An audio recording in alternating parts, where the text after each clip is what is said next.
Joined once again by Joe and the Fisher, and we're going to take a look at that win from Roccat. Let's take a look at the comms from both sides.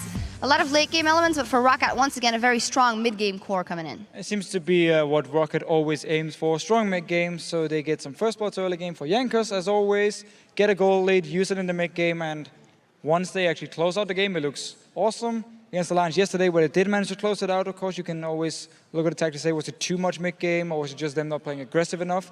Today they did, and when you have a good mid-game come, when you get the lead, like they did here, it works.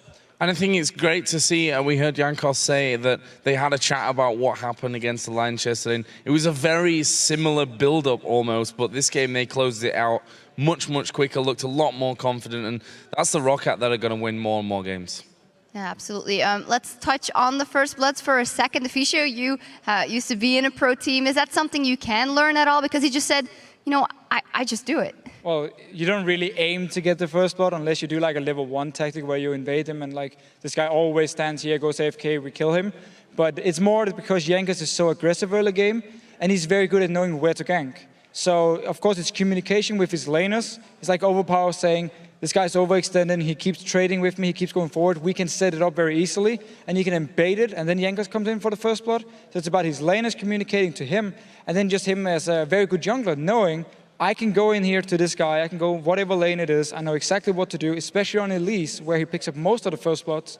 We saw it again this game, and therefore he gets them. I mean, you don't really pre-plan it, saying we need to get first blood or we're done. I mean, it's not how it works.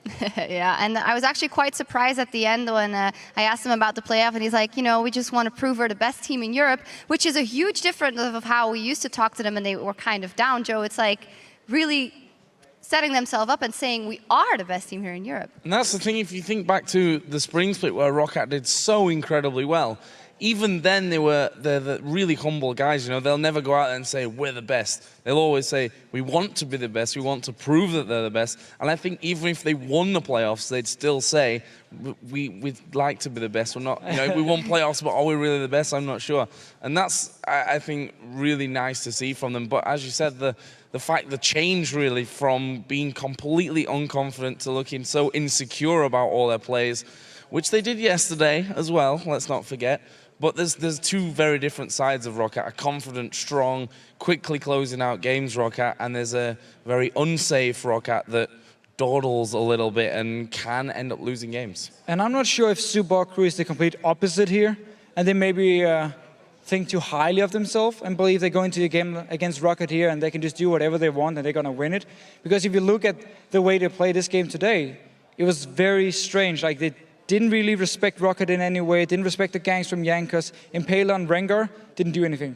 They know Jankos loves to gank early game, and you pick Rengar against it, where you need to farm to level 6 before you can really join in. And once you even hit level 6, you did nothing in the entire game, pretty much.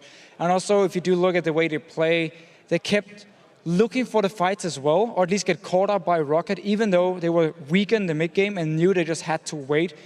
Selfie even built like Archangel staff, Athenes, because he knew he wasn't going to get any blue buffs just to sit and wave clear.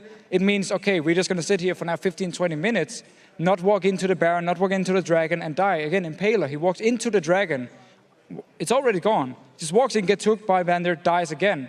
And it's just very weird, and it seems, I wouldn't say disrespectful, but at least like SUPA HOT CREW, a little bit underestimated Roccat and the way they could play here and figured they could just pick whatever comes late game they want and it would be fine. Yeah, some strange decisions there from the SUPA HOT CREW. Well, thank you very much, gentlemen. Now let's head back over to Demon and Quickshot as we get